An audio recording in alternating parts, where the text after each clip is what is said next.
ఎలాంటి mind set పెట్టుకుంటే stress అనేది ఇన్నెవిటబుల్ స్ట్రెస్ యాక్చువల్లీ యూపీఎస్సీలో ఉండేది, అలాంటి ఇన్నెవిటబుల్ స్ట్రెస్ ని కూడా అవాయిడ్ చేయొచ్చు? What is that powerful mind set student should have? Okay, very good question. So first realize అవ్వాల్సింది ఏంటంటే బయట నుంచి ప్రాబ్లమ్స్ వల్ల వీళ్ళందరికీ ఇబ్బందులు లేవు, అవన్నీ మనం యాక్సెప్ట్ చేస్తున్నాం. సో యాక్సెప్ట్ చేయకుండా ఇబ్బంది లేదు కదా, అన్ని తీసుకోకుండా ఇబ్బంది లేదు. లైట్ తీసుకోవడం ఒక పెద్ద ఆర్ట్. అది సో అది ఒక type of thinking process you have to develop. అన్నిటినీ you don't have to take it stress తీసుకోవాల్సిన అవసరం లేదు. ఏది ఇంపార్టెంటో ఏది ప్రియారిటీ అది చేసుకొని అన్ని మధ్యలో ఏది వచ్చినా లైట్ తీసుకోవాలి.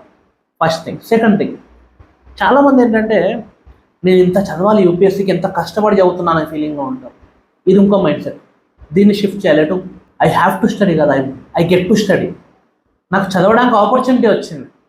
ఎంతమందికి డిగ్రీలు క్లియర్ కాక యూపీఎస్సీ చదవలేరు, చదువు లేని వాళ్ళు ఉన్నారు, 10th పాస్ కాని వాళ్ళు ఉన్నారు. వాళ్ళందరూ ఐఏఎస్ చదవమని ఉంటుంది, కానీ వాళ్ళ ఇంట్లో సిచ్యువేషన్స్ వల్ల చదవలేరు. చాలా మంది మధ్యలో చనిపోతారు అదే డ్రీమ్స్తోని. Lot of things are there actual. అంటే you are very lucky to be in a position where you get to study. You are one of the few lucky people